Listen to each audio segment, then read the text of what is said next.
Praise the lord. యేసుక్రీస్తు ప్రభువారి శ్రేష్టమైన నామంలో అందరికీ ఈ నూతన దినపు శుభాలు. కీర్తన గ్రంథం 16వ అధ్యాయం 11వ వచనాన్ని జ్ఞాపకం చేసుకుందాం. నీ సన్నిధిని సంపూర్ణ సంతోషము కలదు, నీ కుడి చేతిలో నిత్యము సుఖములు కలవు. మనకేదైనా సమస్య వస్తే ఖచ్చితంగా మనం మనుషుల్ని ఆశ్రయిస్తాం. మనుషుల దగ్గరికి వెళ్ళి మన బాధ చెప్పుకున్న తర్వాతే మనం దేవుని దగ్గరికి వస్తాం. దేవుని పాదాలను ఆశ్రయించటం, దేవుని సన్నిధిలో కూర్చొని మొరపెట్టడం అనేది చాలా ఉత్తమమైన పనండి. మనకి పరిశుద్ధ గ్రంథంలో మార్త మరియలు తెలుసు. యేసుక్రీస్తు ప్రభువారిని తన ఇంటిలోకి ఆహ్వానించింది మార్త. అందుకే ఆయనకు పరిచర్య చేయడానికి అనేకమైన పనులను నెత్తిన వేసుకొని చాలా కంగారు పడుతూ ఉంది. తనకి సహాయం చేయట్లేదని తన సహోదరిపై కూడా విసుక్కునే ఉంటుంది. కానీ తన సహోదరైన మరియ మాత్రం అలాంటి హడావుడులు ఏమీ పెట్టుకోకుండా, కంగారు పడకుండా యేసుక్రీస్తు పాదాల దగ్గర కూర్చుంది. మధురమైన ఆ మాటలు వింటూ ఎంతో సంతోషిస్తూ ఆయన సన్నిధిలో గడుపుతూ ఉంది. ఇంకొక సందర్భంలో మనం చూస్తే లాజరు మరణించాడు. తన సహోదరుని మరణం తట్టుకోలేని అక్క చెల్లెళ్ళు ఎంతగానో ఏడుస్తున్నారు. అయితే వారిని ఓదార్చడానికి ఎంతో మంది వచ్చారు.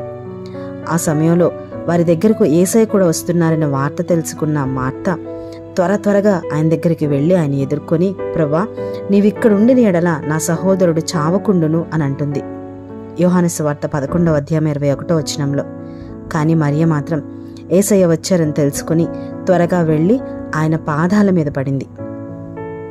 ఇంకొక సందర్భం చూస్తే యేసుక్రీస్తు ప్రభువారు తన సహోదరుడైన లాజర్ని బ్రతికించారు. కాబట్టి అతని కుటుంబంతో కలిసి పస్కా పండుగకు 6 దినాల ముందే యేసుక్రీస్తు ప్రభువారు అతని ఇంటికి వస్తారు. అప్పుడు మార్త అందరికీ పరిచర్య చేస్తుంది. కానీ ఆ సమయంలో కూడా మరియ మిక్కిలి విలువగల జటమాంసి అత్తరు తీసుకుని క్రీస్తు పాదాల మీద పోసి తన తల వెంట్రుకలతో ఆయన పాదాలు తుడిచింది. యోహాను సువార్త 12వ అధ్యాయంలో ఈ మాటలు మనం చూస్తాం. ఇక్కడ మనం గమనిస్తే మరియ ప్రతి సందర్భంలో తను ఎంచుకుంది దేవుని పాదాలని. మార్త అనేక పనుల్లో పడినప్పటికీ కూడా మరియ మాత్రం నెమ్మదిగా, ప్రశాంతంగా క్రీస్తు పాదాల యొద్దనే కూర్చుంది. అందుకే ఆమె జీవితంలో నెమ్మది, శాంతి, సమాధానం, కంగారు అనేది లేదు. అందుకే దేవుడు అంటారు, మరియ ఉత్తమమైన దానిని ఎంచుకుంది అని. మన జీవితాలలో కూడా చాలా తొందరలుంటాయి, చాలా తొందరలు క్యూ కడతాయి. ఎన్నో సమస్యలు వేధిస్తూ ఉంటాయి. ఉదయం లేచింది మొదలుకొని రాత్రి పడుకునే వరకు ఎన్నో చికాకులు, ఎన్నో అవమానాలు, రకరకాల మనుషుల మధ్య రకరకాల పరిస్థితుల ద్వారా వెళ్లాల్సి ఉంటుంది. ఏ క్షణం ఎలా ఉంటుందో మనకు తెలియదు. కాబట్టి ఇలాంటి అన్ని పరిస్థితులు మనం ఎదుర్కొంటున్నప్పుడు మార్త వలె మనం అనేక విషయాల గురించి తొందరపాటు కలిగి ఉంటున్నామా, లేక మరియ వలె ఉత్తమమైన దాన్ని మనం ఎన్నుకుంటున్నామా? దీని అర్థం అన్ని పనులు వదిలేసి ఎప్పుడు దేవుని సన్నిధిలో కూర్చొని ప్రార్థన చేస్తూ ఉండాలని కాదు, కానీ నిరంతరం దేవునితో సహవాసం కలిగి దేవుణ్ణి స్తుతిస్తూ ధ్యానిస్తూ జీవించాలి. దేవుని సన్నిధిని ప్రతి పరిస్థితిలో అనుభవించాలి. ఎందుకంటే దేవుని సన్నిధిలో సంపూర్ణ సంతోషం ఉంది అని మన వాక్యం సెలవిస్తుంది. అవునండి, దేవుని సన్నిధిలో ఆ సంతోషం ఎలా ఉంటుందంటే అది సంపూర్ణంగా, ఆ సంతోషం అనేది ఇంకెవ్వరు కూడా మనకి ఇవ్వలేరు. ఆ సంతోషం లేకపోవడం వల్లే మనం అన్నిటికీ భయపడుతూ, ఆలోచిస్తూ, కృంగిపోతూ ఉంటున్నాం. యెషయా గ్రంథం 26వ అధ్యాయం 3వ వచనంలో చూస్తాం కదా, ఎవని మనస్సు నీ మీద ఆనుకును వాణ్ణి నీవు పూర్ణ శాంతి గలవానిగా కాపాడుదు అని. కాబట్టి ఈ రోజు నుండైనా మనం మరియ వలె ఉత్తమమైన దాన్ని, అంటే దేవుని పాదాలను ఆశ్రయించుట, దేవుని పాదాల యొద్ద కూర్చుంట నేర్చుకుందాం.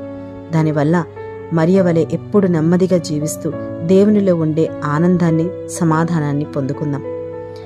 అక్కడ కూర్చోవడం నేర్చుకుంటే దేవుని సన్నిధిలో మనకెన్ని ఇరుకులైనా, ఎన్ని ఇబ్బందులైనా, ఏ పరిస్థితుల ద్వారా ఈ రోజు నువ్వు వెళ్తున్నా సరే దాంట్లో తప్పకుండా జయాన్ని, ఆనందాన్ని, సంపూర్ణ సంతోషాన్ని తప్పనిసరిగా పొందుకుంటాం.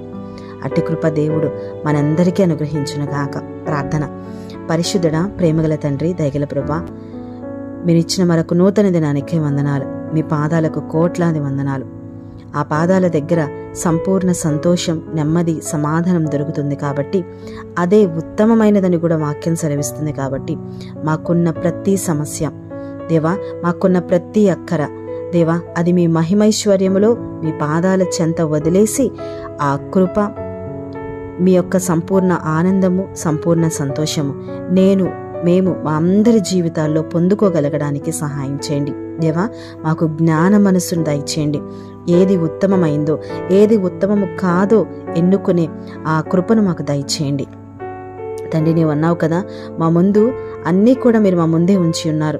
అది మరణమైన, జీవమైన, ఆశీర్వాదమైన, శాపమైన, కీడైన, మేలైన. కానీ మేము ఎన్నుకోవడంలోనే మాలోనే లోపం ఉంది గనక దేవా, ఏది ఉత్తమమైనదో అది సరిగ్గా గ్రహించి తెలుసుకునే జ్ఞానము మాకు ఈ ప్రార్థనలో ఏకీభవిస్తున్న ప్రతి బిడ్డకి, ప్రతి కుటుంబానికి మీరు దయచేయండి దేవా. ప్రతి కుటుంబం సంతోషంగా ఉండాలని నీ యొక్క ఆశ, కోరిక అది కేవలం నీ సన్నిధిలోనే దొరుకుతుంది గనక దేవా, నీ పాదాల దగ్గరే దొరుకుతుంది గనక దేవా, అది మేము ఎన్నుకొని దాని ప్రకారం జీవించగలగడానికి సహాయం చేయండి. కుటుంబాలన్నిటినీ కూడా పేరు పేరున జ్ఞాపకం చేసుకోండి. ప్రతి కుటుంబంలో ఉన్న లోటును మీరే తీర్చండి దేవా. ఆర్థికంగా ఉన్న ప్రతి ఇబ్బందిని మీరే తొలగించండి తండ్రి. ఎవరెవరు ఏ అవసరతలో ఉండి మీ సన్నిధిలో మొరపెడుతున్నారో ఆ అవసరతలన్నీ కూడా మీ మహిమైశ్వర్యంలో త్వరగా దేవా వారి జీవితాల్లో నెరవేరినట్లుగా మీరే కృప చూపమని యేసుక్రీస్తు ప్రభువు వారి ఘనమైన ఉన్నతమైన నామంలో అడిగి వేడుకుని ప్రార్థించి పొందుకుని ఉన్నాము తండ్రి. ఆమేన్.